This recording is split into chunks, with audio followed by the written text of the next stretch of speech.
All right, welcome race fans once again to MaxSpeedTV.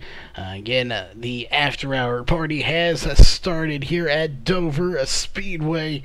And boy, is it going to be an exciting one so far. 22 drivers making their way to the track here tonight so far. And we still have drivers coming in. So we're just going to have to kind of see how many we have total once this gets started. You are here for the Walls Beard Co. Monster Beard 100. Again, this is all presented by Highway Equipment Company. But to get right into it, we have a lot of information to go through tonight before we get to the racing action. We do want to thank all the partners and sponsors that come on board to get this going. So starting with Walls Beard Co. here on the MaxSpeedTV side of things. Big shout out to them. They are not only sponsoring us, they also sponsor this series as well, and this particular race. So if you are a guy out there and you need some beard balm, make sure you check out beardco.com for all of your organic and natural beard balm products. SimSpeedShop.com. Again, every iRacer needs to check them out. SimSpeedShop.com. Check them out for their button boxes as well as their e-brakes for you rallycross racers out there. Just came out those not too long ago. Elite 7 Racing. They are the official dirt team of MaxSpeedTV. So make sure you go check out all the awesome races they are entering. They enter in a ton of races each week. You can also check out their new website at Elite7Racing.com. Ohio IndyCar League. Again, they've been here for a little bit now, and they just recently opened to more than just Ohio club members here on iRacing.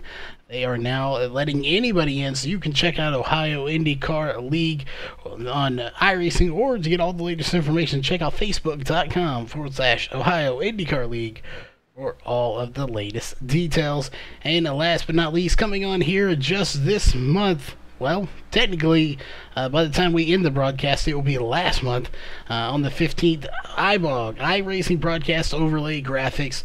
If you need anything, if you want to get into broadcasting, or if you're just looking to make some graphics or have some graphics made for you that you can stream with, you need to check out ibog.co. They are your sim race broadcast graphics source. So make sure you check them out at ibog.co. That being said, we're moving on to the partners here for the race. These are the ones that foot the bill and make all of this possible. One of those, again, is Walls Beard Co. We just talked about them. If you have a beard, you need to check them out at wallsbeardco.com for some great organic and natural beard balm. There are also two divisions of Highway Equipment Company. One of them is New Leader. You can check out them at highwayequipment.com, as well as their other division, Highway itself. So both of these can be found at highwayequipment.com for all of their equipment. They have some great products that if you need, check them out. Anything related to the highway, make sure you check out highwayequipment.com. That being said here, we still have a lot of stuff to go over, but of course, we want to introduce our second chair here tonight. As always, it is KR Stolfus, so welcome to the booth once again, and looks like we have a good race coming this way. Dover Speedway, man, this track is high banked. It's a mile long, it's high banked, it's fast, and it's high banked. Hey, have I mentioned that this track is high banked? It is extremely high banked, and these guys, we were talking to them a little bit earlier here in the pre-race show before we got live here. We were down in the pits talking to them, and the word that came to mind is it is a oversized Bristol. Oh, the similarities cannot be missed between Dover and Bristol. This is just essentially Bristol if you made it a mile long. The track banking is very, very similar as at Bristol, and you throw in a little bit longer straightaways, these guys really start tearing up the time, the speed, and all that stuff. Oh, and also the right front. Yeah, they will definitely tear some right front up. And speaking of that, we'll pull up the pre-race analyst. Today's race is partly cloudy with a north 2-mile-per-hour wind. Air temp 78 degrees, track temp is 104, so that 104 degrees is really going to amplify that eating of that tire. It's not as hot as it could be, but 104 degrees is pretty warm out there for that track. Yeah, it's going to be hot. Tires are really going to be important here tonight. We're going to see a lot of fall off, and we're also going to see those who can take care of their tires versus those who can't. This is a track that really likes to eat up tires. I cannot stress enough how you have got to take care of it, especially the right front. With this high bank, you're going to be tempted to drive in deep, drive in hard, but it's going to chew up your right front tire. You may lay down some quick laps early on, but you will suffer hardcore in the latter stages of your run if you do that. Yeah, and we were talking earlier again to these drivers, and a lot of these drivers out there, they have fuel calculators to let them know exactly how much fuel they're going to need, which is a very smart thing to do here. It's 100 laps. It's also 100 miles. So, again, you said it's exactly a mile long, so this race, the miles and the laps are identical. So that is what we have here going on tonight. Tire window. We talked about this earlier before we get to the fuel. There's you can see it on the screen. We put the tire window 10 to 20 laps. That being said, however, 10 laps, if we get a caution, say on lap 11, drivers are coming in. They've already said they're coming in for tires if they get at least 10 laps on these tires. However, they did say if it gets to 20 laps on the tires, we're really going to start seeing a noticeable fall off. So we put that 10 to 20 laps just because that's, when we're going to start looking for that tire fall off. And that's when we're really going to see who can control their tires the best here. Yeah, tire wear, tire management, that is going to be the name of the game. And we're going to see some strategy really come into effect tonight. We'll see some two tires, very possibly two tires, especially if we're in a very short run and we have a quick section. Might see two tires, right sides only. And the other thing we're going to see is, who is going to manage their tires and anticipate a long run. Is indeed, and speaking of long runs here, I'm not sure pit road really is 55 miles per hour. I believe it is. It may be 35. 35, so we did not get that, so we do apologize. So a little bit faster. We were giving them some extra speed there, but 35 mile an hour pit road. But speaking of the long run, 50 to 53 laps is what they are estimated for fuel here of a 100-lap race. So if somebody can stretch this to, say, 52 laps on fuel, there is a very good chance that they could make this a one-stop race if we don't have a whole lot of cautions. If we don't have any, it could possibly be a one-stop, one pit-stop race for these guys.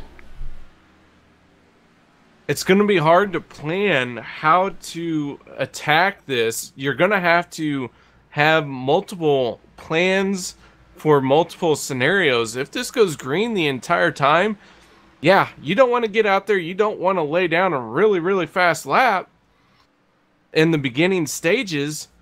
You want to try and stretch it to make a one-stop race. But not only that, you want to have some tire left to get you to that one stop. But if you're going to plan on a short run, a lot of cautions, then yeah, you need to go out, you need to floor it, you need to lay down the best laps you can and get all you can while the green flag is flying. It would do indeed. Again, strategy is going to be a huge key here tonight. And not only is strategy going to be a big factor, as we'll pull up our point standings here for the Northwest Xfinity Series. We're looking at them now, and KR has a copy of them as well. For the ones out there watching, wondering what the heck is this green, yellow, and red and white junk? Why is it so colorful on here today? Well, easy. You can see the one in green, those 5 drivers are locked into the chase, which starts next week. So those 5 drivers are mathematically locked in. There is no way they can be knocked out of this chase. However, you look at Gary Nichols, David Applegate, they're tied for 6th place right now. Brett Johnson, just 2 points behind them. Those guys, you don't see a minus behind their name because they are 16 and 14 points to the good in the chase. So meaning they're technically in the chase right now. They're not, but they are. However, you look behind them, Scott Mann, Corey Walters, and Brad Cornell, they are negative 14, negative 18, and negative 41 out of the chase. They are still mathematically in this, as you can get 47 points as the max you can get. So they are not 100% mathematically eliminated. And the best one that we probably want to keep an eye on here is Scott Mann. And we've seen just how dominating he can be, and he's also sitting at the top of practice right now. Yeah, he's got the top of the charts for practice, and that typically means he's going to set a quick time in qualifying. But the race, man, that is anyone's guess how that is going to go. We're here at Dover. You can be caught up in someone else's accident that happened a straightaway ahead of you. You're going so fast that looking up ahead is going to be extremely important, and even then, that might not be enough. Lady Luck has got to be on your side a little bit here tonight. Yeah, and you hear about all the time people earning their Darlington stripes. Well, no one ever tells you about the Dover stripes. This track, you can earn your stripes here too on this wall, as we've seen in practice already a ton of people getting into the outside wall. So you can't count the wall out here. This is a very tough track. They don't call it the Monster Mile for nothing. It is a very tough track here to tame. And whoever wins this race, they may be the winner. Doesn't necessarily mean that they've tamed this track. It just means that they were able to tame it a little bit better than everyone else behind them. Yeah, this track is really, really fast, really hard to lay down consistently good laps because each corner is entirely different. Turn 2 really wants to suck you into the outside wall. Turn 4 really wants to pull you loose and drag you around to the inside. So on the front stretch, we're going to see probably a couple guys spin to the inside wall. And on the back stretch, we might see some guys really get into that outside wall. Yeah, it's going to be a tough track. It's, like I said, an extended version of Bristol here, just literally double the size of Bristol. So it's one that some of these guys don't look forward to. Other guys look forward to coming here. It's probably a 50-50 split right down the middle as to who likes it and who doesn't. Obviously, right now, Scott Mann likes it. Ryan Maines, Chris White, even Jeff Stabnow, Carl Burke, those guys up there, they're liking it right now in the top 5. But, one thing you hit on a second ago that we've learned, just because you're in the top 5 or even at the top here in practice, really doesn't mean anything come race time, because anything can happen in racing. Anything will happen. You spin the tires, you miss a shift, whatever. Something so innocent like that, and it can collect 10-12 cars pretty easy, especially on a track like this. Yeah, very narrow in comparison to the speeds. You feel like you're driving through a tunnel, a one-lane tunnel, and if something happens on the front stretch, and that if you're coming out of turn 4 and something happens at the start-finish line, blink and you're in it. And, it's going to happen quick. It is indeed going to happen very quickly here. We've got a few moments here. Let's take a look. Let's see if we can't get maybe Carl Burke here in the booth with us and talk to him. He is the last one locked in with 307 points right now. Let's see. Carl Burke, you got a copy? Yeah, go ahead. Well, we'll talk to you real fast here before we get to the national anthem. You are locked in to the chase. As of tonight coming in, you are sitting in 5th place, locked in. So coming into a track like Dover, where it is an extended Bristol here, It's a little bit of a tougher track, or it can be, depending on how familiar you are with it. But knowing you're locked in, does it kind of give you a sigh of relief knowing that you don't have to really push it as hard and battle as hard as you normally would to try to get into the chase? You're already there. No, I'm going to run like I always run as hard as I can, where I can. It really doesn't change much for me anyway, I think. Well, definitely no fault with that. You come out here, you ain't coming out here to drive around Sunday afternoon. You're here to win a race. And, coming into the chase, that's what you're going to have to do. You don't have to. You can do it off points, but a win and you're in. So definitely going to change things up once we get to the chase itself next week. Just an outstanding job. Congratulations to lock yourself in here coming into the last race. But any quick shout-outs you want to give before we get you down to the pits and we get started with qualifying here in about 3 minutes? Just a shout out to the team. We hope we do good tonight for the team, and we hope we maintain the lead in the team championship for this sale. All right. Well, again, congrats on being locked in, and hopefully, with any luck, we will see you in the top 3 or possibly victory lane after this is all said and done. All right, thanks, Charles. All right, so KR, we got to do it here before we get to the national anthem. Who would be your pick here for the win? It's a hard track to pick a winner because it is a very, very dangerous track to race at as far as not getting in a wreck.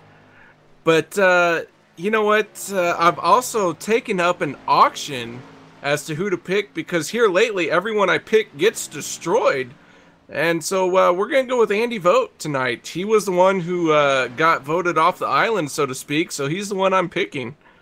Well, I hate to say it, I'm going to go with Jeff Stapp now. I just go with him every week. I think people have kind of caught on to that anyway. But I'm going to go with him just because, even if he does get wrecked out because of a curse of MaxSpeedTV, he's already locked into the chase anyway. So I'm going to go with him tonight. As always, he's sitting in 4th. So we'll see how he does here. As we have about 2.5 minutes here, in about a minute or so, we'll get to the national anthem. But again, you just can't stress how tough this track is.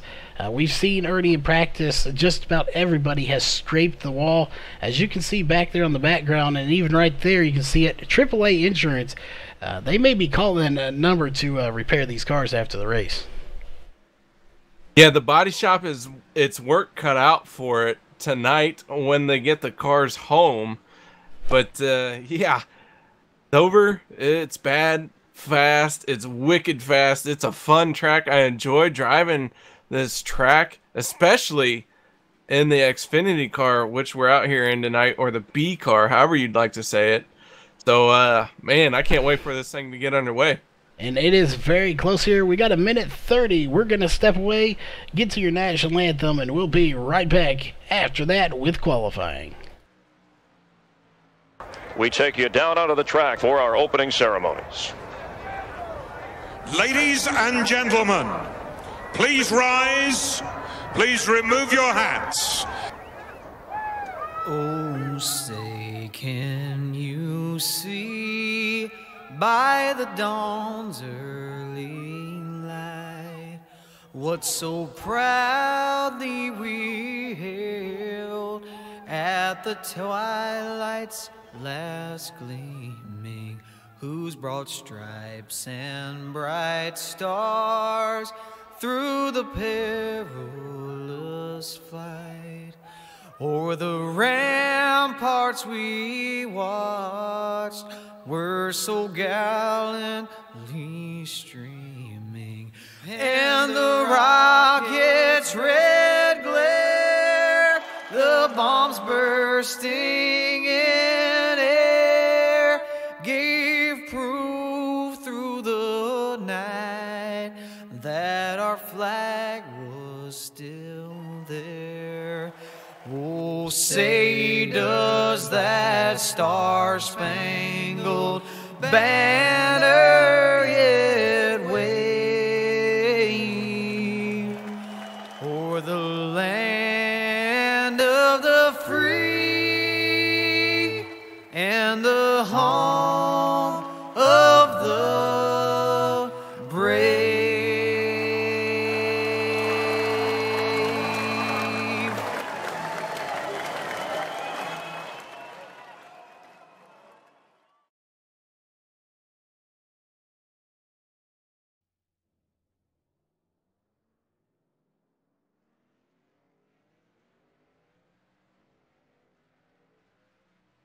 All right, we are back here. Qualifying is officially underway, so we're going to get down to the track with these drivers and put in your driver bar for you there and let you know what everybody's time in. We'll also pull up our qualifying time for you here. Again, the times are officially coming in here in just a moment. It's only going to take about 20 or so seconds. I think it's about 20. Looks like about 39 seconds here. We'll see what they officially put in. As we are qualifying here, nobody's put in times just yet, though. I'm currently watching Carl Burke in the 53 machine. We talked to him a little bit ago. He is the last car locked in, so this could be a good race for him, a little stress-free. So we'll see how he qualifies. We will indeed here, as he is sitting third right now with a 23.9 flat. David Applegate in that Intel machine at the top of the charts right now with a 23.776.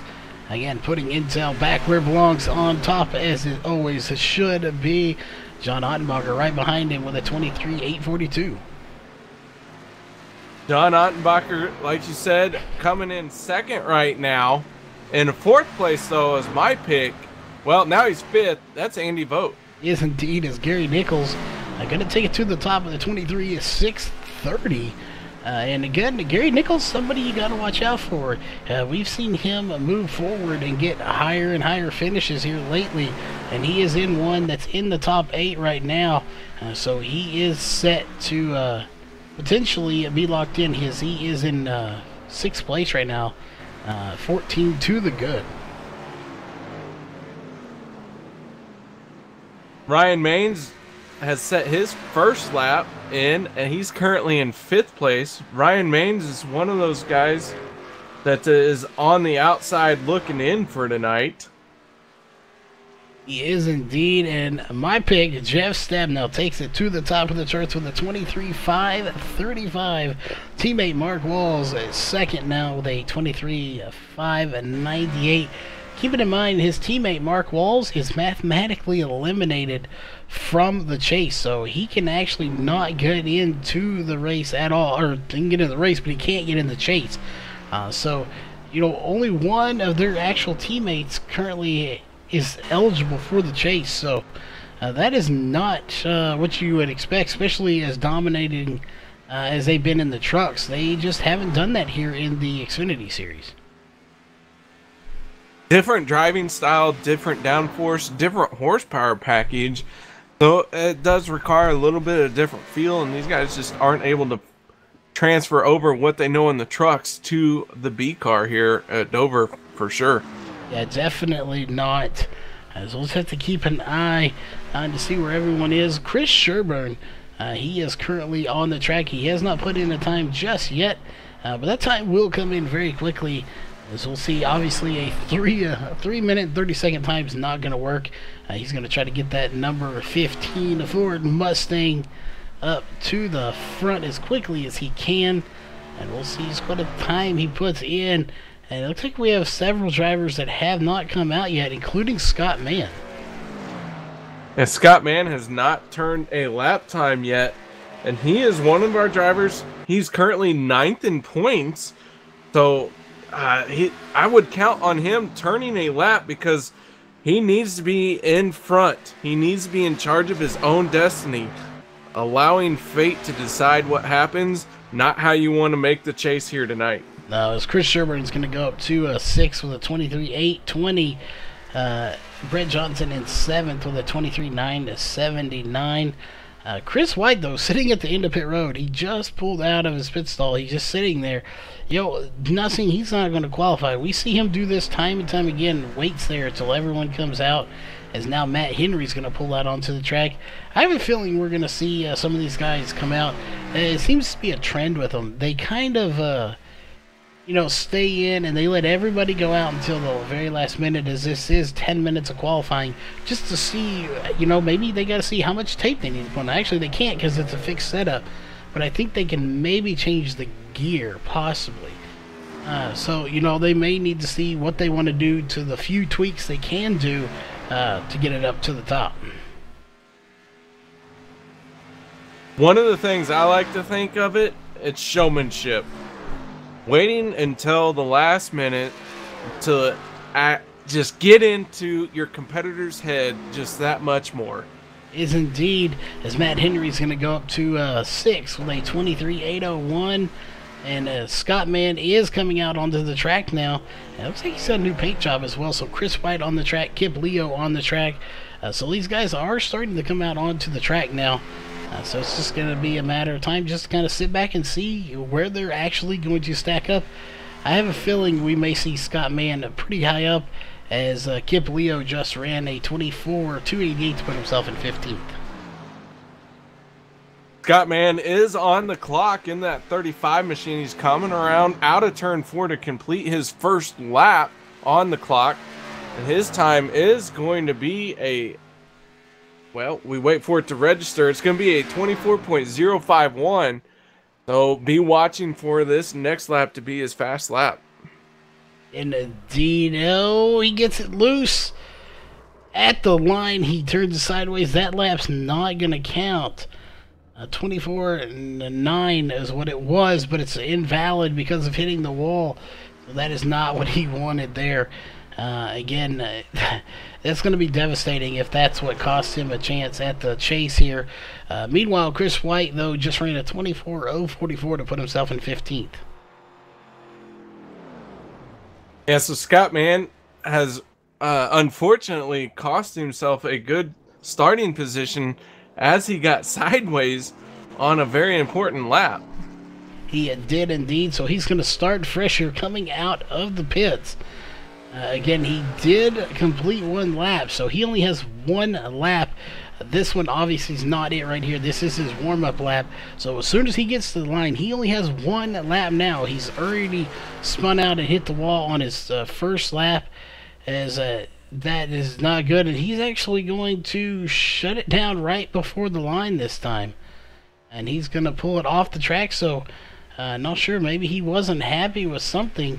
As he is going to pull it off the track, and now he's back on pit road, so we'll see if he's going to go out. David Applegate, currently the only car turning laps out there. He has scored 4th. Like you said, running that Intel car. Looks good from up here in the broadcast booth. It does indeed, and he's just out there logging laps, and that's there's no fault of that.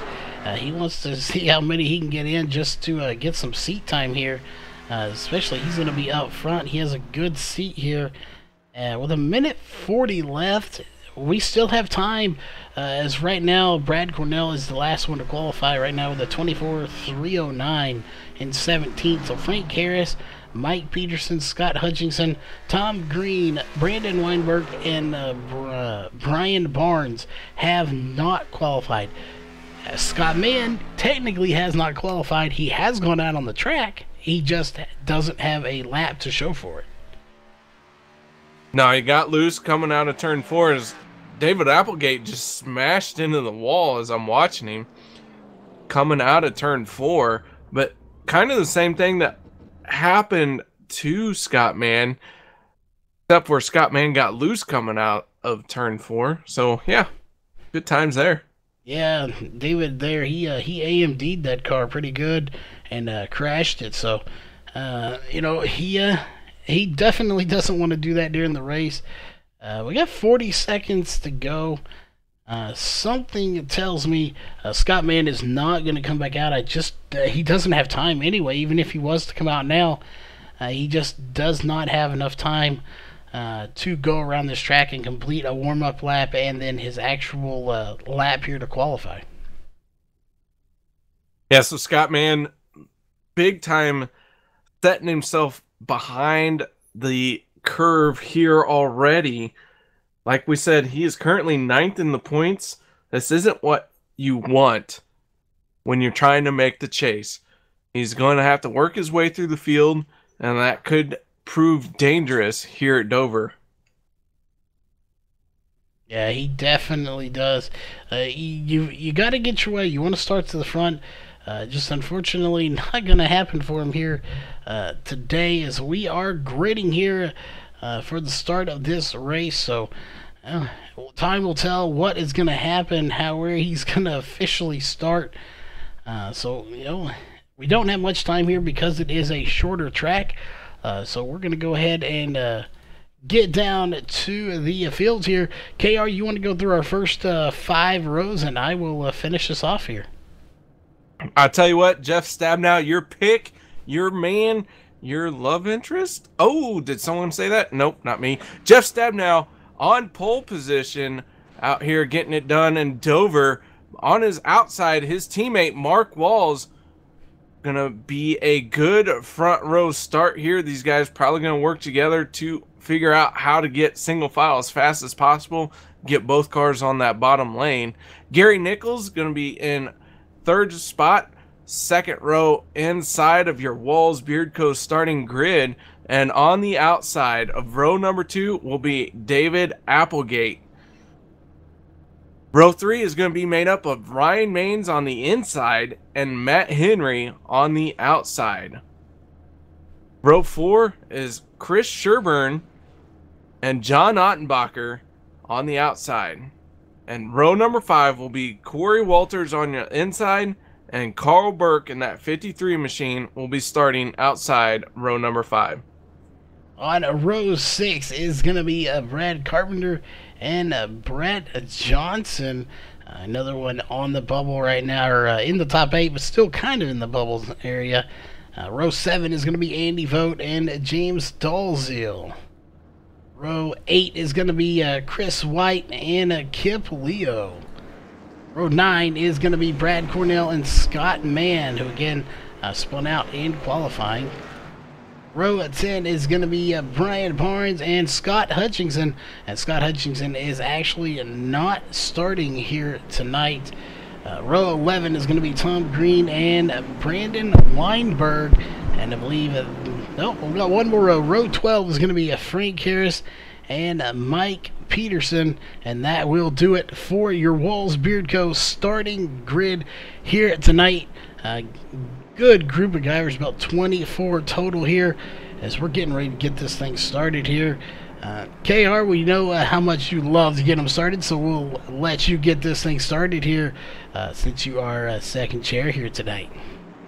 Man, oh man, Jeff Stabnow, Mark Walls, front row pace car pulling off. Green flag in the flagman's hand. He's ready. He's waiting patiently, oh so patiently. Here we go at Dover, green flag flying. And we are racing here, and everybody getting a wild start there. We already have cars hitting the wall. I believe that was the 8 car back there of Gary Nichols, as he scraped the wall a little bit. It looked like we had some people get a little squirmy on these fresh tires already. I can only imagine what it's going to do later on in this race here, as we will switch back to our interval ticker and let you see how far they are away. Looking at the top 3 right now, they've already kind of got a gap over 3rd place. Yeah, just them now getting out to an early lead here as they're 3 wide for 3rd place. Coming out of turn 2 now, back down to 2 wide. They go under the bridge and dive off into turn 3. They are indeed, as I believe that was not Gary Nichols that got into the wall. Somebody back there early in the race did get into it. I'm not sure who it was. So we'll take a look here. It was the 51 of James Dalziel, scraped the wall earlier, but he is back under power. Nothing major happened. Jeff Stabnow out front here for this race so far, and he's doing a good job. He's got a huge lead of 0.733 seconds now as he's coming to complete lap number 3. And for the most part, you have to go all the way back here to about Chris White, and you really start seeing some good racing going on. Yeah, they got single file very fast. These fresh tires, everyone's turning some quick lap times. They all want to be on the bottom lane as fast as possible. But I'll tell you what, one guy who's not afraid to run way up high, we saw it a few laps ago, that was David Applegate in the 23. He was dang near up on the wall, but now he's running down low. Yeah, it's one thing, he loves to do it. He's a very good driver. So again, he is right now 16 points to the good here as we'll pull up his driver bar. He is in the top 8, 16 points to the good. currently running in 5th position. Started 4th, so he fell back 1 position. As looks like Gary Nichols did get by him. He started 3rd, and he's actually in 4th, so he's lost some positions too. As up front, still no change for the lead. Jeff Stabnow still out front. So we're going to go through this field here. Let's check in with Brian Barnes. He's 2nd in points right now, locked in right now in that number 4. But typical Brian Barnes, he likes to start in the back and work his way through. So, you know, he does that for the challenge of it, but obviously it's working because he's in the chase. He finds a way to be in the front when that checkered flag flies, but he's got his work cut out for him here at Dover. It's a 100-lap race. We are within 10 laps. We haven't even done 10 laps yet, and he's already moved up 3 spots. He has indeed. Excuse me. And keep it in mind, we talked earlier, 10 to 20 laps. Within 10 laps, these guys are going to scream for new tires here. With 20 laps, we're really going to see some fall off. So it makes you wonder, these guys up front, Jeff Stabnow, Mark Walls, who now have a 1.666 second lead, now 1.649 second lead over Matt Henry in 3rd place. How much more are they abusing those tires up front right now compared to the rest of this field, especially the 19, who is now 1.7 seconds behind? It's hard to say. I mean, setup can make a huge difference, and how you drive, how you enter the corner. Dover really is a tricky track to drive. You could lay down a fast lap and abuse your tires, but if you've turned a lot of laps here, that same lap time, if you know what you're doing, you can not abuse your tires and achieve the same lap time. It's just all about how you enter into the corner and how you drive it. It is indeed. You know, there's so many good drivers here that are actually out of the chase right now. You know, to go through them here, Tom Green's been having some good finishes. Mark Walls, we talked about it. He's running 2nd right now. He is mathematically eliminated from the chase. He doesn't have a chance to get into it, but he's running 2nd right now. Just has had some bad luck, missed some races. And another one, you pick him quite often. That is the 89 of John Ottenbacher. He is currently running 10th right now, 10th place. He was in 8th, but he's fallen back just a little bit. But normally you see him in the top 10, top 5s, battling for the win. But he is currently 76 points out, and he's one of them that unfortunately is a good driver, but mathematically eliminated from this chase already. He is, but I gotta tell you, the 35 machine of Chris White, he's locked into the chase tonight. But he has started 15th, and he is already running 9th, already inside the top 10, and he's making a move on the inside of the 23 of David Applegate. Yeah, it definitely, if you look at that paint job for him in that number 35, DeWalt, he's bringing back DeWalt, as we all know this week. Obviously, Matt Kenseth coming back to racing. So I believe it's part-time, not going to be a full-time ride. As the caution comes out, and we'll take a look here. I believe it's going to be Kip Leo, because he is the only one on pit road. So we go back. And, oh no, Brad Cornell's smoking too, so let's go back and take a look. It does look like Kip Leo and Brad Cornell get together coming off turn 4. We will definitely go back here as we're going to the replay camera and see what happened between these two. And it all seemed well. We were running pretty good here. Oh, there it is. Yeah, just contact both of them heavy into the inside wall. And it looks like Kip Leo's going to be stuck on the inside. I believe he may be stuck into the wall at that point. So that is unfortunate for him. As go back to live here. Both of them out of the race already, I believe, if I'm not mistaken. Oh no, there might Kip Leo out of the race. Scott Hutchinson out of the race. He did not actually start. Brad Cornell, he is still in the race. He's smoking heavily, but everybody coming down pit road. And how slow is it coming down pit road at 35 miles an hour? It's very slow, but real quick note, that replay, I'm watching it, and we see Kip Leo just get into the wall just a little bit, and that caused his speed to change drastically, and really, Brad Cornell no time to react, nowhere to go, and that's what caused all that issue for Brad Cornell. But Brad's going to try and get back out there. He is indeed. Again, I think they have a fast repair, if I'm not mistaken. As we'll go back to our leader. Let's go back to Brad Cornell. We'll take a look at that car. Yeah, that car is pristine considering how hard he hit. So they do have one fast repair here. So he's going to get that car fixed up. Kip Leo, however, he hits very hard. I'm pretty sure he stuck into the fence, and he is out of the race. So not sure if he just opted to not use his fast repair, or possibly maybe with the tow, he just didn't feel it was worth trying to get the car back out on the track. So Kip Leo, an early exit out here tonight. So it has allowed everyone to come in, get 4 fresh tires. Meanwhile, our top 3, 4, 5 drivers still staying the same as Jeff Stabenow, Mark Walls, and Matt Henry. Those are your top 3 for right now. They are indeed. It's around at your top 5. It is Gary Nichols and Carl Burke running at your top 5 after 16 laps completed. While we have a moment here, we do want to remind everyone out in chat world tonight on the stream, if you are new here tonight, definitely hit that subscribe button as well as that thumbs up if you like the racing here. We're on lap 17 of 100 right now. This is our first caution of the night for 3 laps. 84 laps still left to go, and I have a feeling we're going to see a lot of green flag racing coming up. But we want to thank again all the sponsors real fast while we have a moment, including Walls Beard Co., Sim Speed Shop, Elite 7 Racing, Ohio IndyCar League, iBog, Highway Equipment Company, or Highway, part of Highway Equipment Company, and a new leader, also part of Highway Equipment Company, and again, Walls Beard Co. on the racing side of things. All everyone for these great partners. This broadcast would not be here. We wouldn't be here covering this race, so big shout out to them. Make sure you go check them out on their websites and Facebook pages and give them a shout out.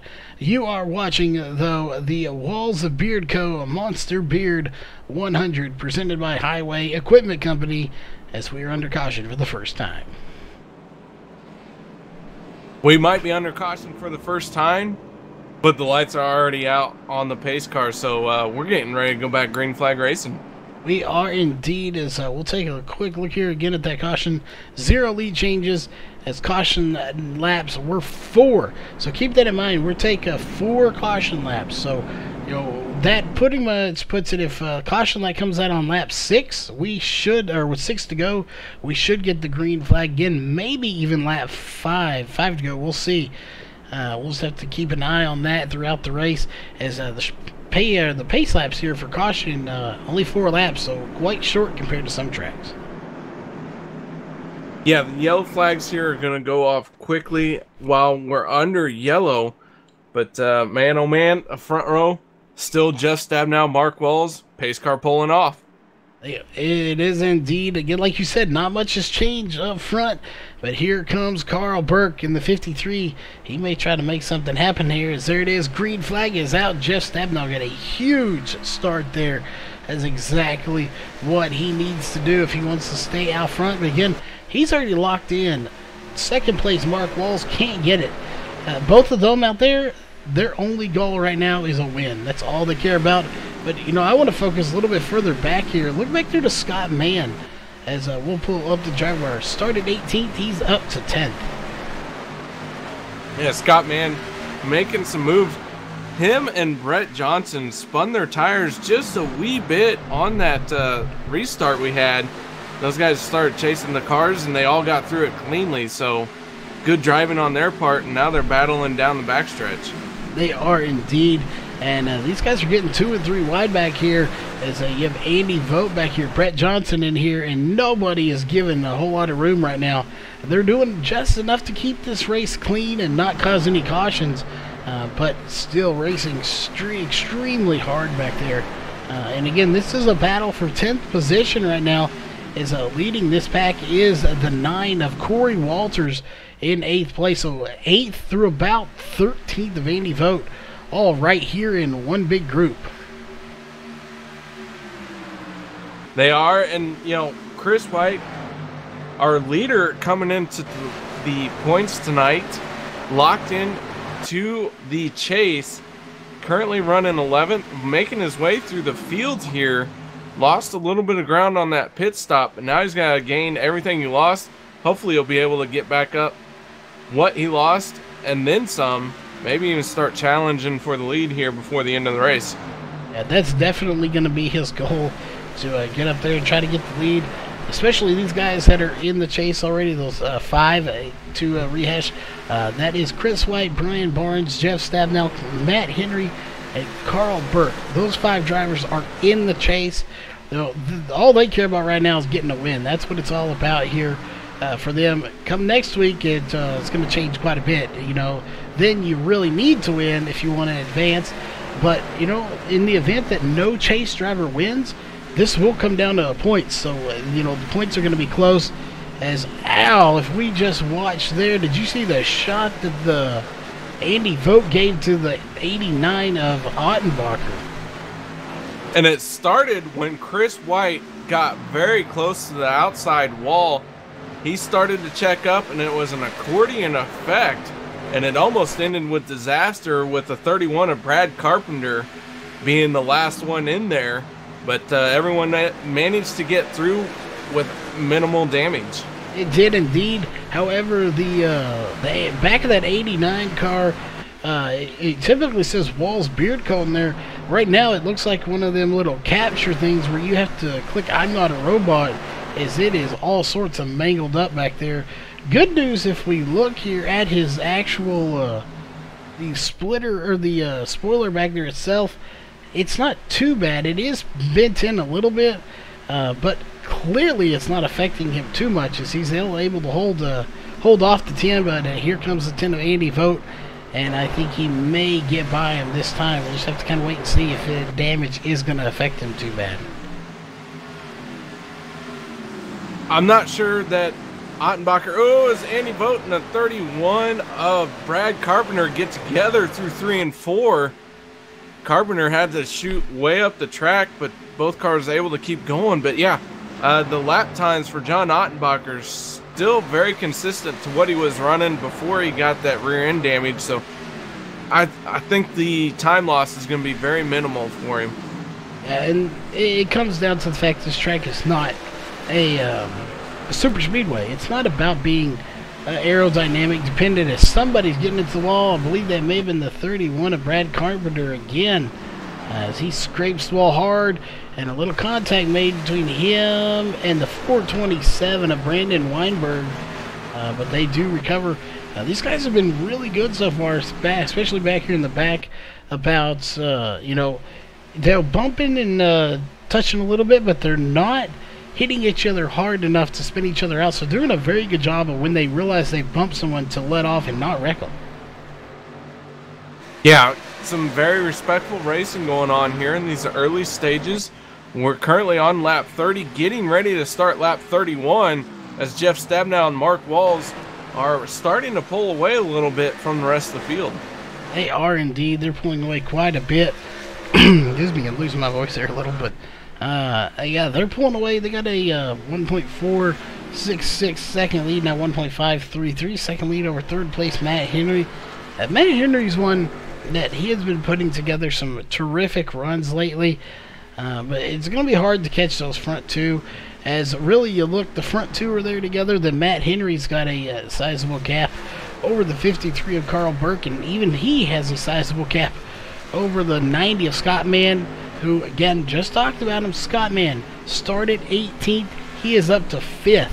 He is a rocket ship out there right now, and he's going to try to put that number 90 up towards the front, see if he can't get it in victory lane. I venture to guess if he can get that thing to the top 3 and get a win here tonight, he needs to go get a sponsorship from Rocket Mortgage. I want to give a big shout out to Brandon Weinberg in the 427. Got up high out of turn 2, got into the outside wall, and took heavy damage. He's coming down pit road, but managed to keep the presence of mind to keep it below the racing surface and not draw out a yellow. And as you say that, the yellow did come out. And this time it's actually going to be the 77 of Frank Harris that I believe brought it out, as he was slowed down on the apron, but still somewhat in the racing surface. So we're going to have to go back and take a look. Oh, there it is. Him and the 51 get together of James Dalziel. Hard lick to the outside wall. As we'll go back here and take another look at that. See if we can't get it from a spotter's view, maybe. Just get a different angle here. And Dalziel was coming out of turn 4, pushed up into the wall, had to get out of the throttle to try and keep it off the wall, and Frank Harris had nowhere to go. This is what I was saying. Happens fast out here. It does. It happens extremely fast. As we're watching the replay one more time here from a different angle. Into the wall, into the 77, both of them colliding with that inside wall as well. And that will bring out the caution here. And as we figured, everybody's on pit road here as we're on lap 35 of 100. We figured everybody would come down, and they did. So tires, fresh for Feel Goods. Get some fresh tires, some fresh fuel in there. However, we're still not within the pit window, so they will have to pit if this thing goes green. Yeah, our pit window just outside of it, and a long green flag run to the end of this race would cause everyone to have to come down pit road one more time. But this is Dover. It is. These guys may not be done crashing yet. I mean, it just happened so fast. It is indeed. And while we have a minute, we're going to pull Jeff in here. He is slowed down on the track here. Jeff Stabnow, you got a copy? Yeah, I got a copy. Well, I'm curious, did you get a speeding on pit road penalty? Yeah, I did. The pace car disappeared on me there, and I was trying to find the pace car and not be ahead of it going into pit road, and lost track of speed. Well, that is not good. We sat there, we watched you come out first, and then all of a sudden dropped some spots there, and then all of a sudden you dropped a few more, so we pulled you to the boot. We thought you might have got a penalty there. You know, I don't think it's going to be too big of a setback, but we've seen some of the action, per se, the cautions coming from the back of this field. So while we're here, we're on board with the new leader onboard camera here with you. Do you have a strategy to try to get through this field and to try not to be caught up in one of these messes? Well, we'll just try to be careful, pick our times, be steady. You know, I guess it's always a challenge coming through the field, so we'll just try to survive. Indeed, and survive is the key. Good news is you're locked into the chase either way, so you know you don't have to worry about that. So no pressure on that side of things, but you definitely want to get back to the front. You know, KR, we're about to get ready. So any questions for him real fast before we get this thing going again? Not a question, just a statement. Jeff, I did not pick you tonight. Well, to the front we go then, dang it. No, but I picked you, so you never know what's going to happen. But we're getting ready here, double file, so we'll let you go, and hopefully we'll see you back up at the front of this race here shortly. Yeah, 10-4, guys. Hopefully you're not interviewing me for a wreck. Just we can get back to the front here, we hope. All right. Well, again, that was a quick word with Jeff Stabnow as we went on board with him for just a minute here. We're going to go back to our main camera and back up to the front as now his teammate Mark Walls has command of this field. Yeah, Mark Walls out front, Matt Henry second, Carl Burke third, and Scott Mann all the way from 18th spot. He's going to be starting second row outside. This guy, he's on the outside looking in as well in our chase standings, so he needs all the points he can get here tonight. He is indeed. He's 14 points out. Brett Johnson is someone that he could pass, and Brett Johnson is currently back in 11th, so he doesn't have enough spots over him yet, but he could possibly gain a few more, or if Brett Johnson was to fall back some, he could possibly get it. But right now, the way they're running, I do believe they will finish in the top 8 the way they are. We'll just have to keep an eye on that throughout the race, and we'll try to get you get all the fans out there notified of how they officially finish once the race is over.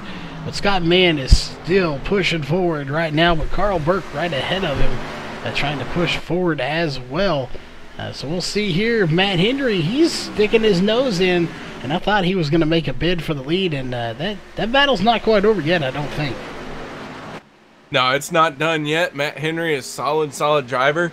Still out here, still chugging away for another win, and the caution's going to come out right away for Corey Walters. Now let's go back and take a look and see what happened to the 9 of Corey Walters.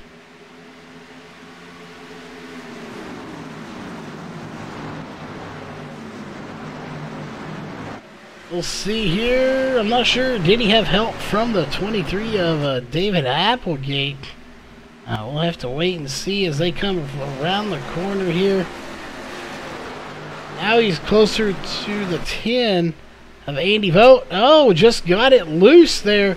You know, it looked like maybe for a second that he had some help. But we need to look another look at that one. I don't think he had any help.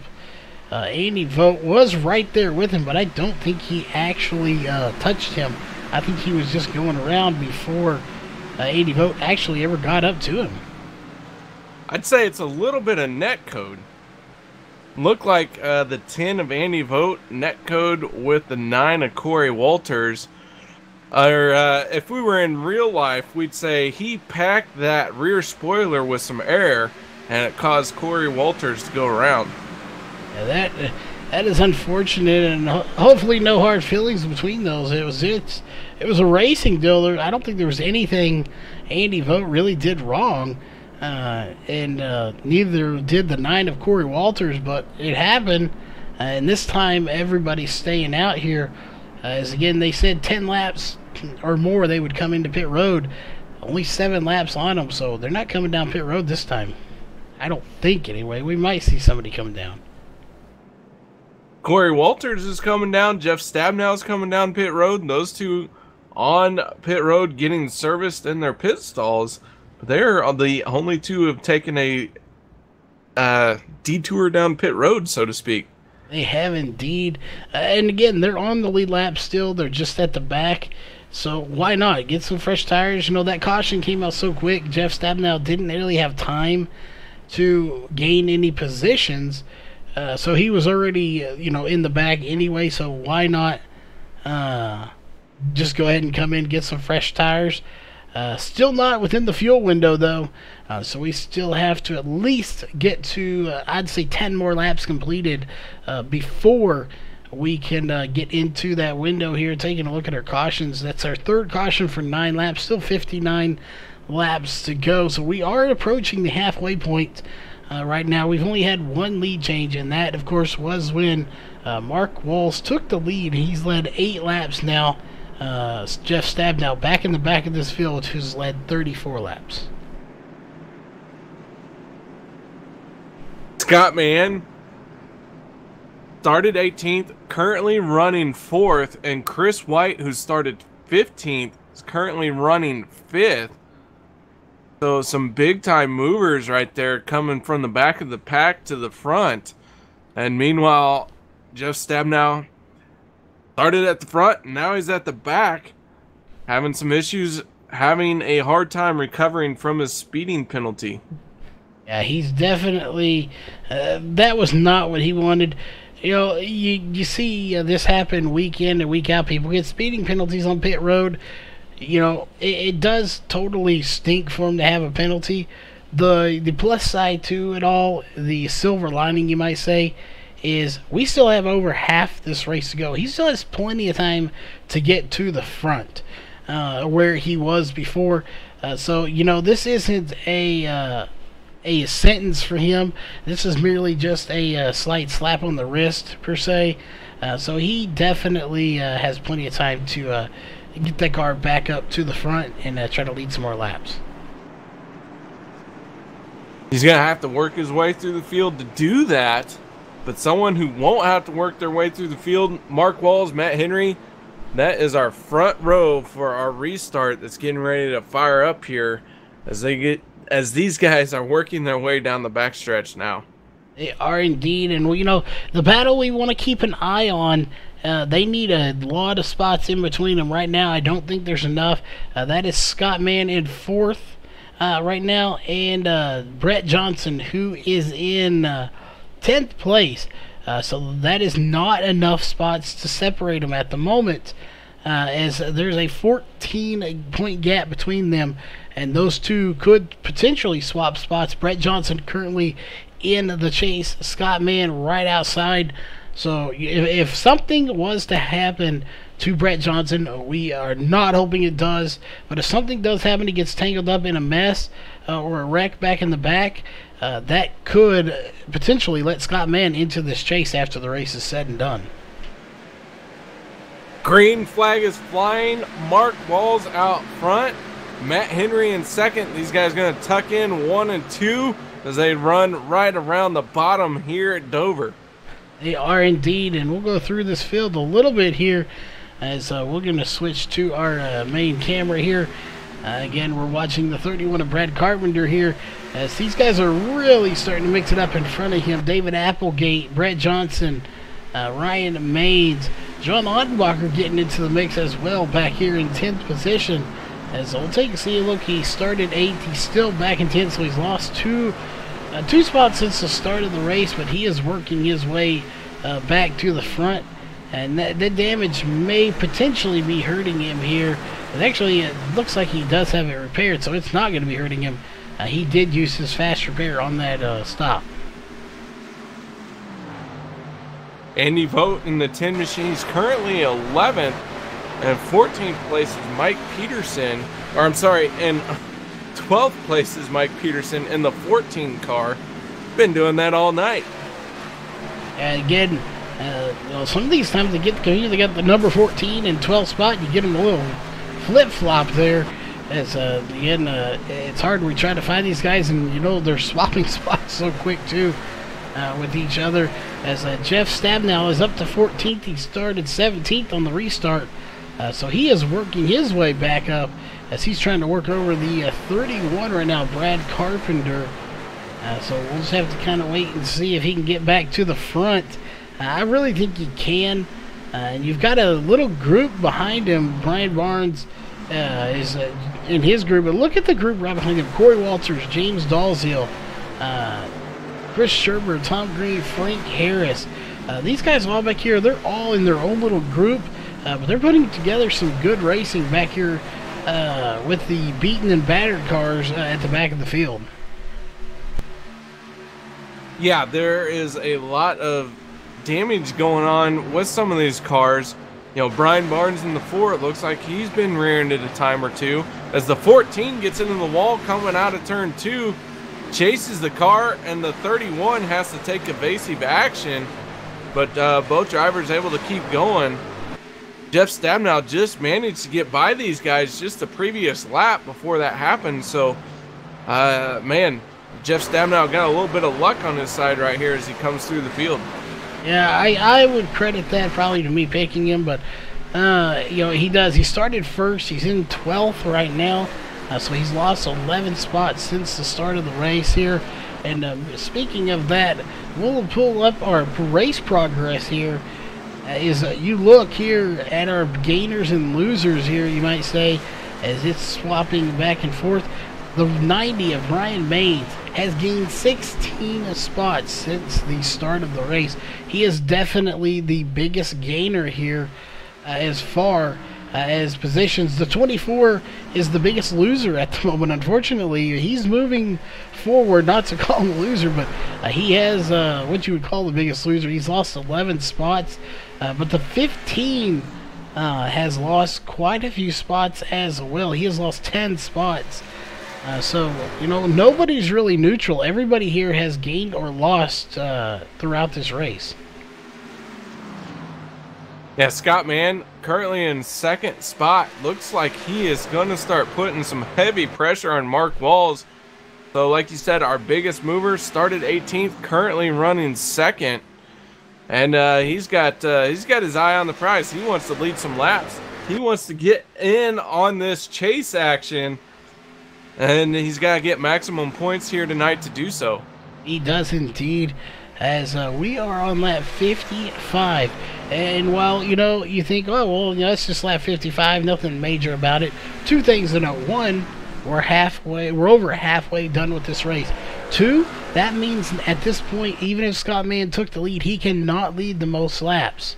So there is no physical way he can get that point of leading the most laps.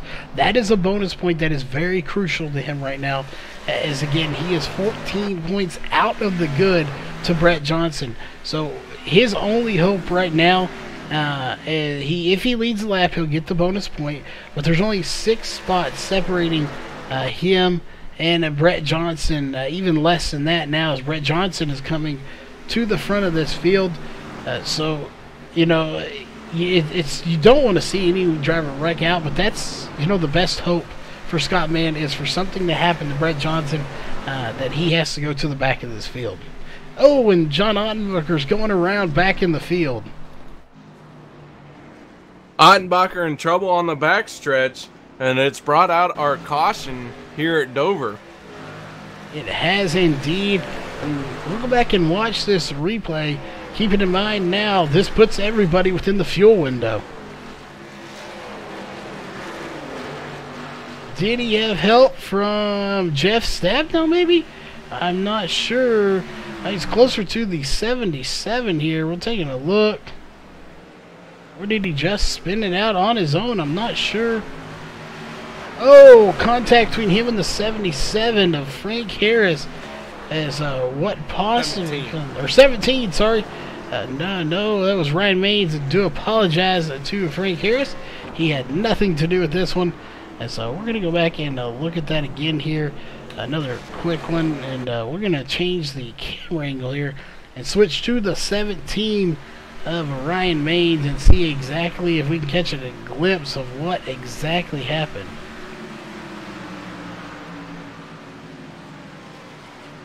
Having somewhere right in here, we're going to see, 17 just maybe slid up a little bit from what it looks like and thought he was clear, and Jeff Stabnow getting a piece of the action as well.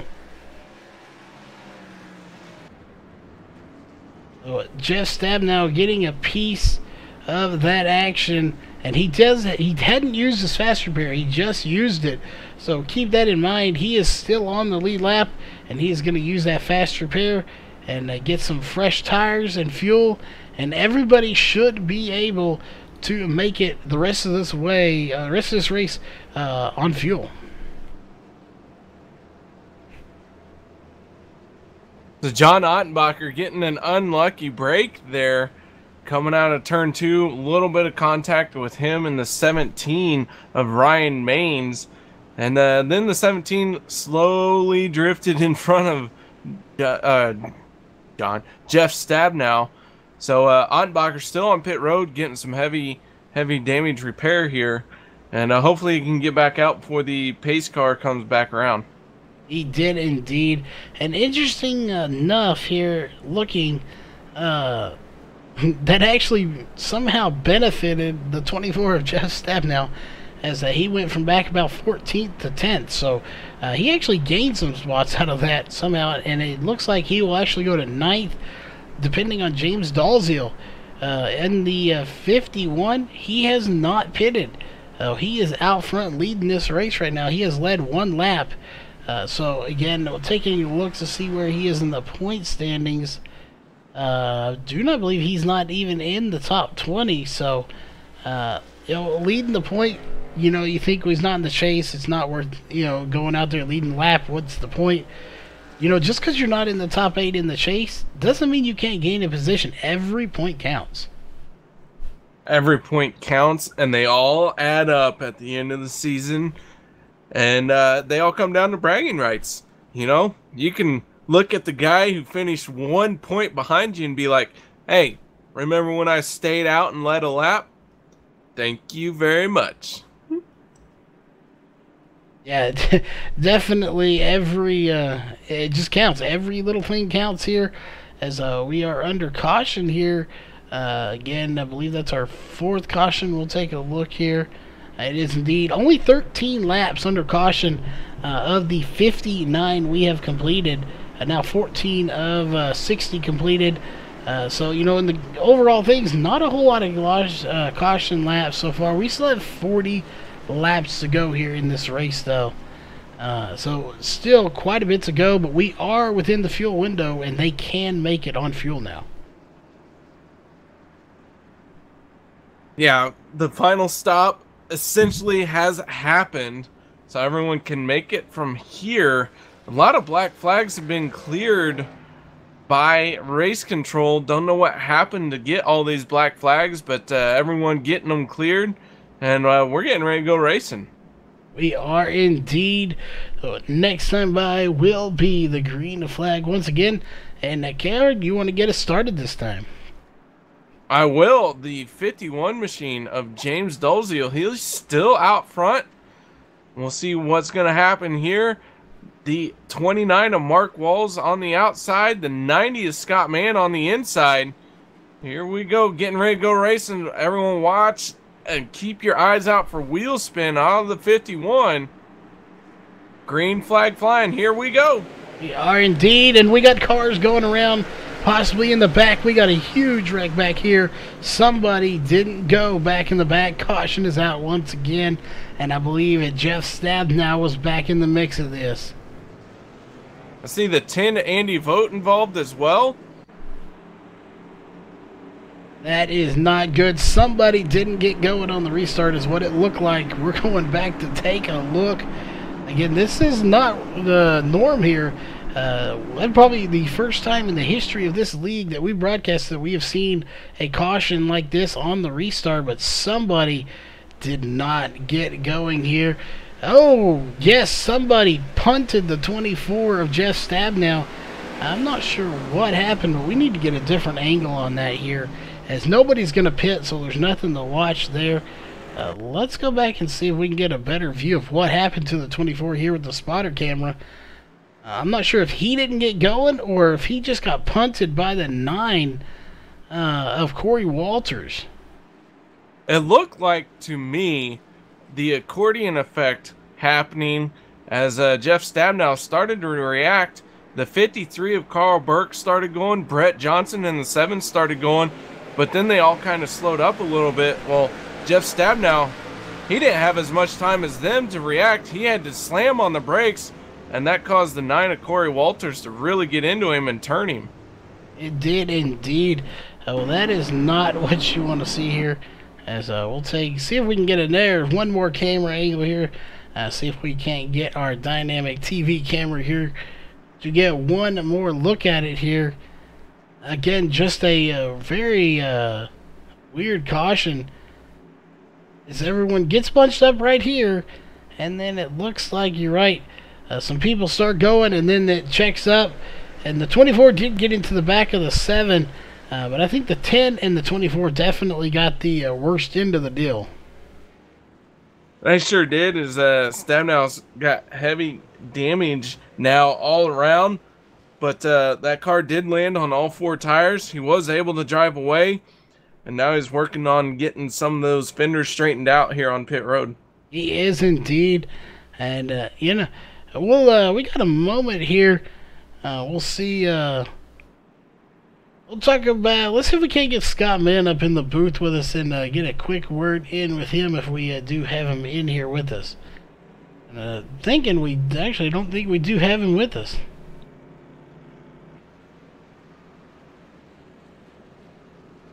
We do not have Scott Mann, so let's pull Mark Walls in here and see if he's got a strategy to get back to the front of this field.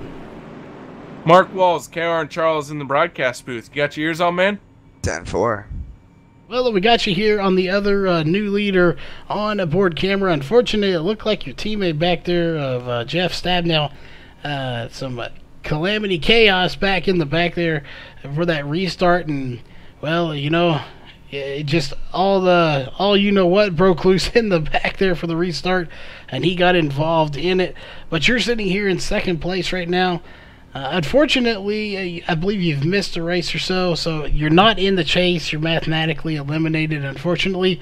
but you're not eliminated from winning races. You know, we watched the 90 of Scott Mann get by it. Do you have a attack plan here to get back by him? Yeah, we got still what, 35, 40 laps to go. That's all I need right there. Tire wear is huge. How you drive it. I was kind of just cruising on that last restart. The guy stayed out with at least 10 laps on his tires.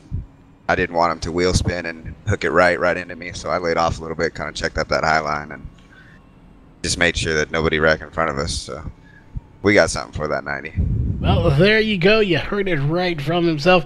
We're going green this time, so we'll let you go here. Any quick shout-outs you want to get before we put you back in the pits? Yeah, we got to thank New Leader for sponsoring the series, Highway Equipment Company for sponsoring the series and the race for us, and Wells Beard Co.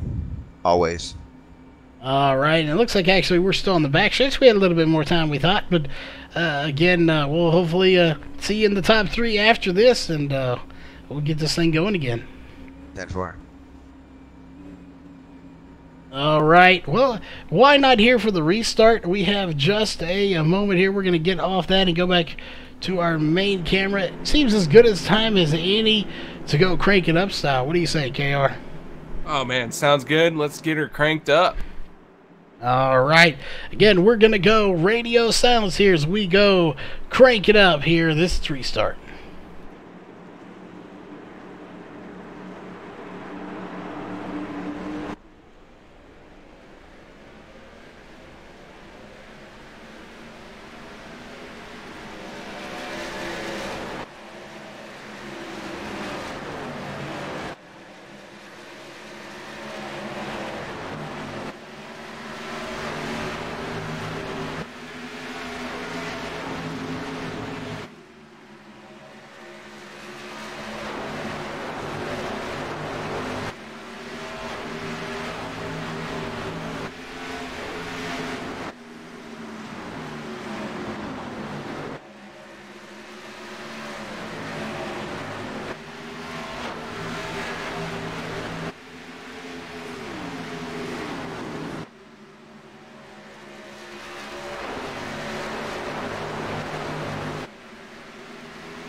All right, we are back here from Crank It Up there.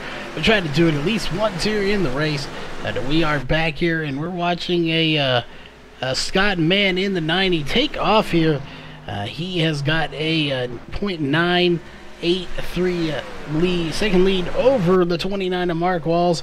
But we heard from Mark Walls. He said he was just kind of taking it easy there.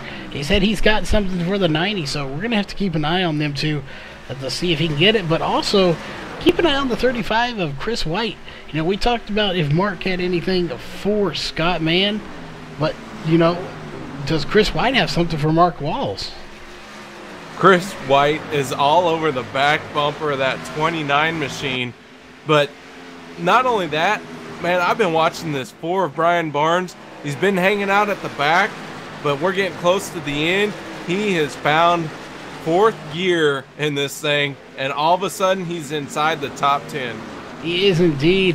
As it looked like just now, Ryan Maines had a little help from from Gary Nichols. Sorry, the 8 of Gary Nichols scraped the outside wall, came down, hit the 17 of Ryan Maines, but it looks like it actually didn't hurt him too bad as he was able to still get by. And now Andy Vogt in the 10 is going to get by Gary Nichols as well. So a few cars have earned their stripes here at Dover. Quite a few cars have. One car behind the wall, that is Kip Leo. Everyone else still out on track. Jeff Stabnow currently in 22nd spot. running 5 laps down after heavy damage from that restart. But meanwhile, John Ottenbacher currently running 12th. He's still out there. He's still chugging. He's got some damage on the front end of that thing. He's not giving up as he is attacking the 8 machine of Gary Nichols. He is indeed. And, you know, considering how much damage he has, he's still got a very fast car out there. And especially considering you look at the 8 car, who doesn't have as much damage, but he is able to hang with him and possibly get by him here in the next lap or two. Yeah, it looks like Ottenbacher really gets a good run through the middle of the corner, and then corner exit as he tries the inside down the backstretch. Lick that stamp, send it off into turn 3. He's going to make the pass on Gary Nichols, so put Ottenbacher up to 11th. He is indeed going to get by him. And note to self, we just looked up to the front. Chris White did get by Mark Wall, so I'm kind of curious here as we're closing in on 20 to go here in the next 4 laps. Is Mark Walls really holding off right now, or is Chris White just that fast that he was able to get by him? Again, he talked about the long run. He's conserving tires.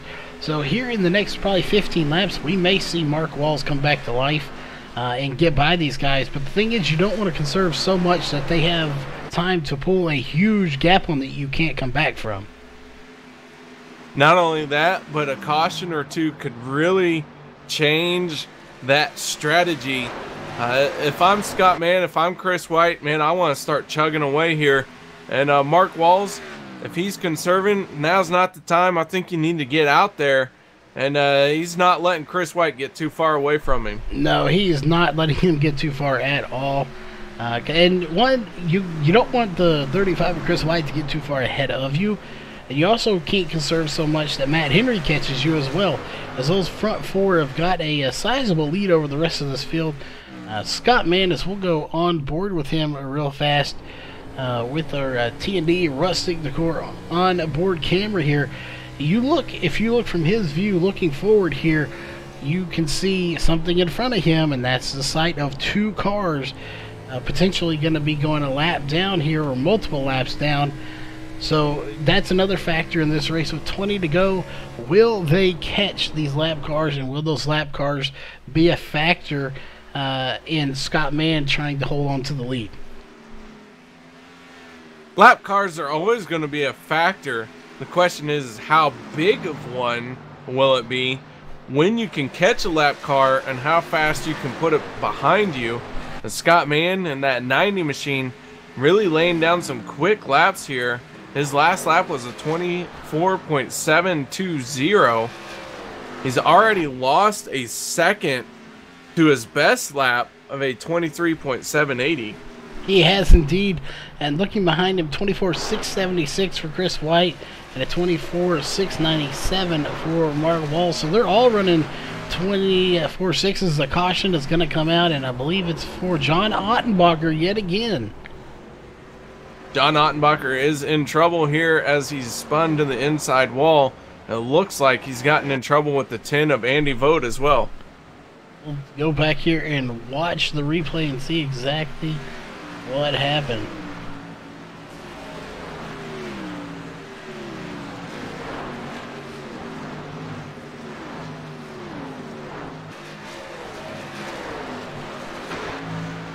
What happened here to John Ottenbacher? Ow, into the wall there. We need to go. Oh, and it looked like somebody clipped him there. That wasn't a 10, but somebody else did get involved. Let's go back and take another look at this and change the camera angle here. See if we can't get a better angle here. Watching, again, the 89 of John Ottenbacher here. What happened to him? He's all by himself at the moment, so I'm not sure what. Oh, there it is. Andy Vogt was coming up. It looked like maybe you're right. Andy Vogt may have already had some trouble of his own. And those two just collide there on the front stretch. And John Ottenbacher getting the worst of it. And it looked like maybe the 77 got a piece of that as well. 77 of Frank Harris involved, and also Brad Carpenter able to escape heavy damage as the 77 was spinning through the corner.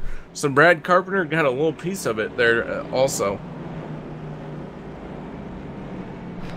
They did indeed. And it's just unfortunate for John Ottenbacher. He's such a good driver. He's still on the track right now. Surprisingly enough, he is still on the tail end of the lead lap, so he will get a wave around and be on the lead lap. He's fighting with everything he has right now, and it's not going his way, but he's definitely gonna put together a good run.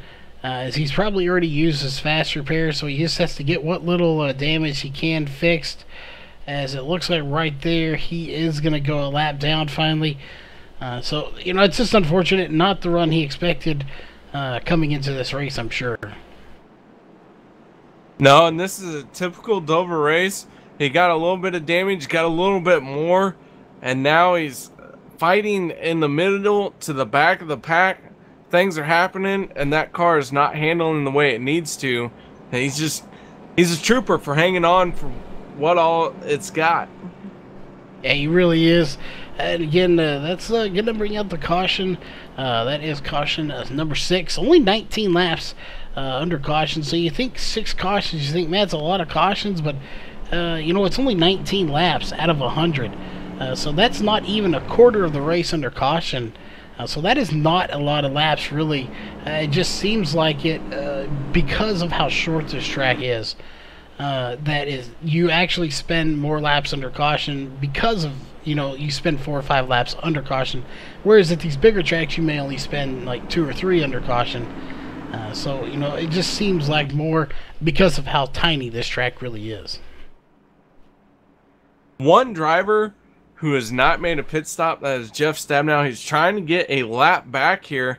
He's going to get the wave around on the pace car. He has not pitted. Meanwhile, Chris White has passed Scott Mann under yellow, passed him on a pit stop. So we're going to have a new leader this time coming to take the green flag for our restart. We do indeed. The question is, can he hang on to the lead here?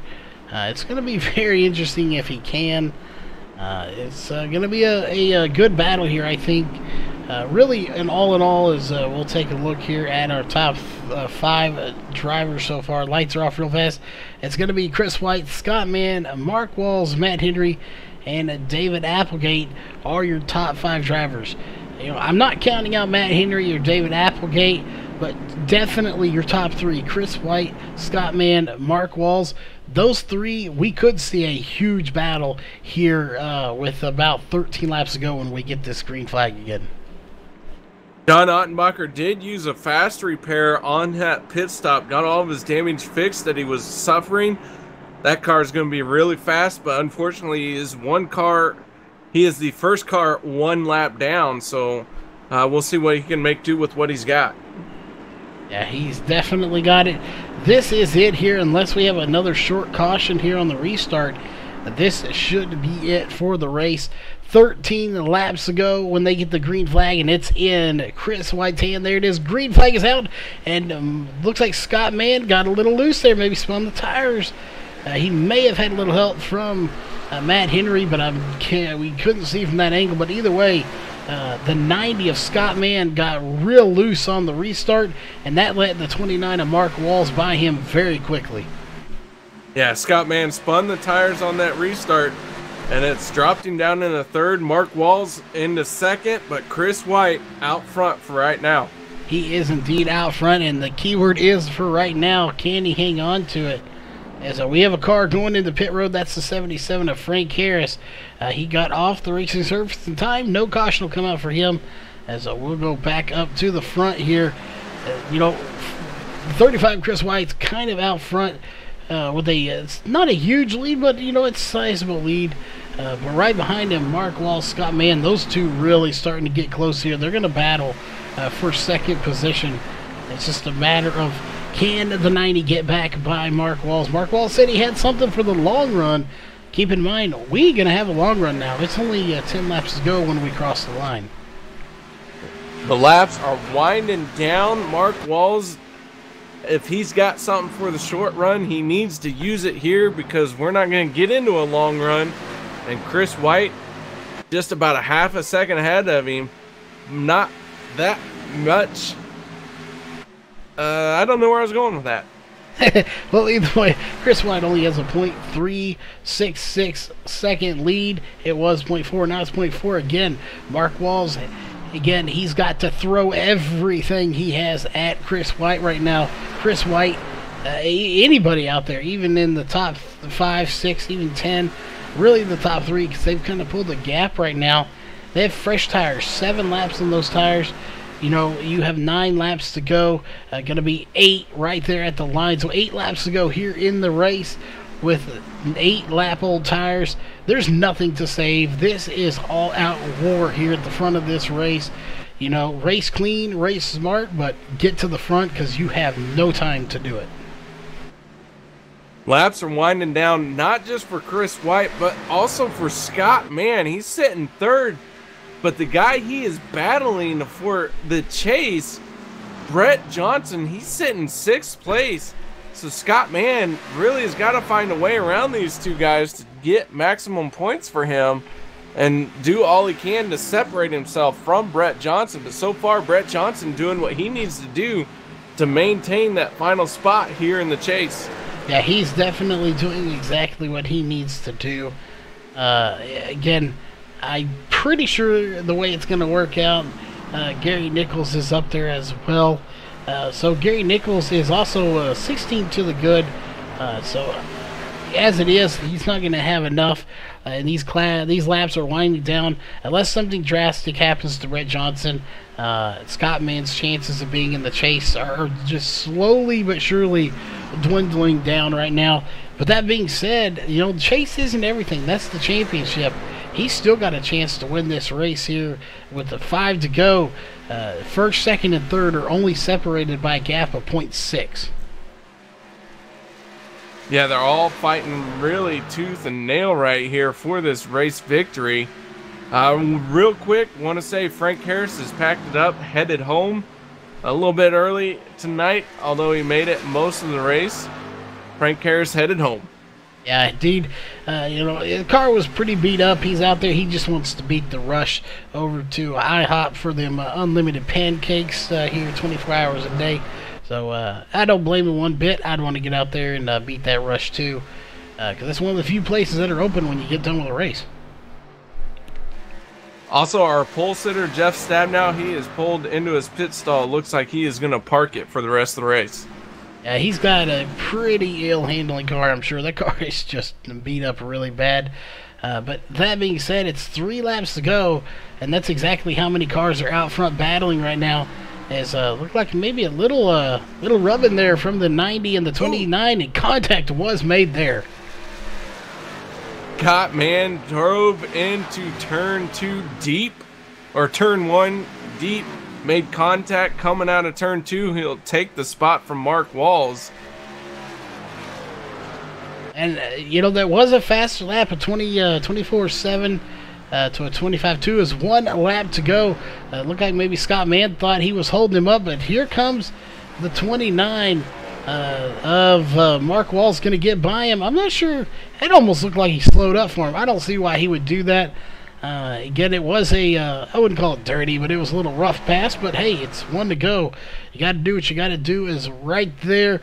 Your race winner will be Chris White in the 35, bringing home the win here tonight. He is your points leader, locked into the chase, and he's going to seal it off with a win here tonight at Dover Speedway. We'll be right back here with your post-race show.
All right, we are back here for your post-race show. We do not have third place, which inadvertently we thought was going to be Scott Mann, but locked the brakes up there or something before the start-finish line and slid across, costing him a couple of spots. So Carl Burke technically finishing third here tonight, but we do not have him. I don't think he realized he finished third, so he bailed out of here quickly. So, Carl Burke, if you're out there listening, hop back in TeamSpeak. We got to interview you. But that being said, we do have a second place with us, and that is the 29 of Mark Walls. And first off, just let us know what was going on. That was a different finish there. We had a lot of beating and banging going on throughout the night, and it found its way to the front of the race there on the last lap. Yeah, I think it was hard racing. I mean, definitely coming down to the crush to win the race, but I think a little too hard maybe on his wheel that pushed up a little bit. I felt like we got doored and kind of put up towards the wall. Not sure why he slowed back up. We just let him know that we weren't too happy about it. I mean, we get hard racing, but yeah, there's kind of a line there. Well, good. We got a battle for the win, so I understand. Definitely, you're going to have hard racing. Again, obviously, being a racer myself, there's obviously that letting another driver know you are not happy with the way you were raced. That is part of racing. It does happen, and sometimes you just have to let them know. Yeah, that's hard racing. I got no hard feelings towards it. I mean, that happens when it comes down to crunch time. You're gonna get that. Again, and it's half me too, because the way I took the corners, I was kind of running the second groove, so I leave the bottom open, so the right timing to dive it in and finish it is tough when I'm changing how I get into the corner. Indeed. But overall, regardless of what all happened in there, you did finish in second. Like we talked to you earlier. Unfortunately, I believe you missed a race or two here due to work, so you're not in the chase. But, from this point on, the chase is out for you. So does this change your goal out here? It's all about getting the wins now. Oh yeah, we're just out to have fun. I mean, we took on the series part-time due to some work-related issues, so we're just gonna go out and run and try to run up front with these guys. These guys are real fast, been doing it all season, so I've missed out. It was definitely fun racing, and man, Chris was just fast. Those last 10, 12 laps that we had, I burned the right front off that thing trying to get him. Well, definitely you had a very fast car out there. But again, it's always late here. Not too late here. It's only 12:15 our time, but some of y'all, it's a little bit later than that. So we don't like to keep y'all too long here for the post-race show, but as always, we definitely know you have some sponsors and shout-outs, so who would those be for that solid second-place finish? Oh, yeah. We got to thank Highway Equipment Company for sponsoring the series for us. Without their support, we wouldn't have this series. I got to thank Walls Beard Co. for sponsoring our race tonight. I hope it was definitely a monster for you. It was a handful for me. And we got to thank New Leader. Oh, man, this number 29 Chevy Camaro was fast tonight. It was hooked up. We just gave it a little too much at the end there, and Chris just took off. It's lightning. So congrats again to him. All right. Well, again, that was a quick word with Mark Walls, your second place finisher. And I believe, KR, you have caught up with our race winner here tonight. Chris White, our race winner, getting it done in the 35 machine. And he did it. He made his pass on pit road. First one off of pit road in the final pit stop by about inches. Man, oh man, Chris, tell us about that pit stop, how you did it, and then how you finished the race winning this thing, leading from pit road. KR, I don't know. It was that final pit stop. It came down to that. It was squaring up in the pit box, making sure I hit my marks and didn't overshoot it. I owe it to the pit crew on this one. I barely nudged the 90 car coming off pit road, and I think that's what did it. I was able to get the green flag that restart and got out front and just held my lines and hit my marks and just pulled away. Once you got into that clean air, you were like a rocket ship. You were gone. How was it working your way through the field? Because you started deep in the pack, and then the final few laps, you're out front. Tell us a little bit about how you drive differently when there's no one around you as the leader versus when you got to work your way through the field. Well, you know, I don't like to be reminded of the poor qualifying effort I put in this week. But yeah, the car was fast. The DeWalt Camry. We drove up through the field, the same as the 90. The 90 was pretty quick too. But yeah, you got to watch. You got to watch what's going on back there. You don't know what's going to happen. Traffic can be potential problems. But we drove up through there, got up to the front. That was the first goal. The second goal was to put ourselves in the position to fight for the win, and we did that. And as you all seen, it came down to that final pit stop there, and I was kind of hesitant on holding off that 90 car and the 29. You know, those guys are pretty quick too. Well, you pull off the win here tonight. You were already locked in to the standings. What does that send? What kind of message does that send to the rest of the field saying, hey, even though I was locked in, I still didn't quit? Well, you know, this team, it's SimStar Motorsports. It's a one-car team, and the first time in this series, and so you kind of think of us as being the underdog, but we sure haven't shown it that way. We come out early in the season, got a couple wins, 3 wins I think, under our belts, and then, you know, we kind of struggled to get the car back to victory lane, but we had some good solid top 5s, top 2s, and 3s, I think, and but here we are back in victory lane. So it's good to end the regular season this way. Why? It's because of the momentum. Points will reset starting next week, and having this momentum is going to, you know, let the rest of them know we're still here and we're still ready to fight. All right, man. Well, going forward, good luck to you. Week in, week out, one of the guys that we can lean on to be the fast guy to let everyone know, hey, step up your game, because Chris White just showed up. Man, congratulations on your race win. Any other sponsors, people you'd like to thank? Yeah, Facebook, SimStar Motorsports on Facebook. You can visit the Facebook page. I got affiliate links posted there. DeWalt is on the car this week, along with Amazon Echo and Logitech. You can click the links on my Facebook page. It'll take you to Amazon if you're interested in buying those products.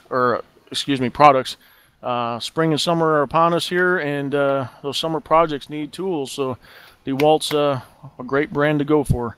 Definitely got to thank the guys that put the series on. New Leader, Highway, Waltz Beer Co.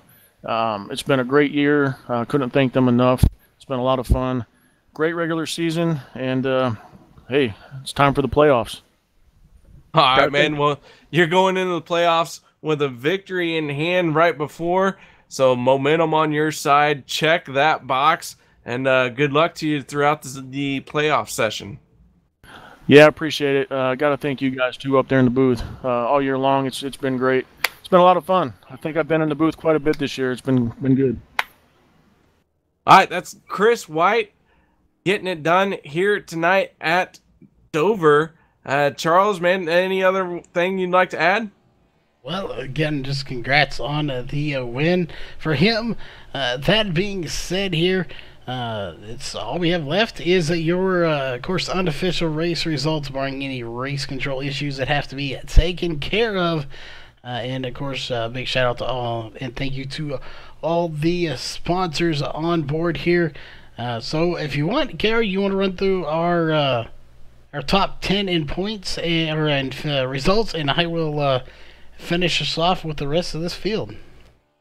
Chris White, your race winner. We heard from him, and we heard from Mark Walls, who finished second. Carl Burke going to end up third. Matt Henry fourth. Scott Mann, who jammed on the brakes, coming to take the checkered, is going to wind up fifth. Sixth place will be Brian Barnes from 19th spot. Brett Johnson gonna finish 7th, doing what he needs to do to maintain his final spot going into the chase. David Applegate will end up 8th. 9th place will be Ryan Main, and 10th place will go to Gary Nichols. 11th place will go to Corey Walters. 12th place, Brad Carpenter. 13th will go to Andy Vogt. 14th, Chris Sherburne. And 15th will go to Mike Peterson. 16th place will go to John Ottenbacher. 17th, James Dalziel.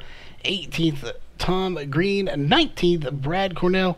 And rounding out 20th spot here is going to be Jeff Stabnow, who actually led the most laps here today. Just unfortunately couldn't put together the finish, had some troubles there towards the end of the race. And again, finishing in 21st will be Frank Harris. 22nd, Brandon Weinberg. 23rd, Kip Leo, and not starting the race here tonight was the 91 of Scott Hutchinson. So kind of unfortunate for him. Not sure, maybe having some connection issues, but he did not start.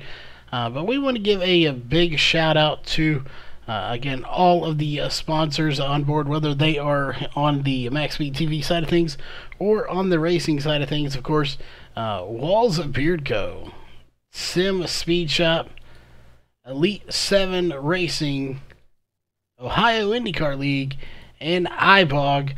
We can get it to pull up there on the broadcast side of things. And of course, on the racing side of things, we don't want to leave any of those out. Again, the WallsBeardCo.com, New Leader, and Highway, both part of Highway Equipment Company. Check them out at HighwayEquipment.com for all their great products. That being said, that is going to wrap it up here tonight. So, as always, on behalf of all of us here at MaxSpeedTV and the Northwest Xfinity Series, we will see you at the next broadcast next Monday night.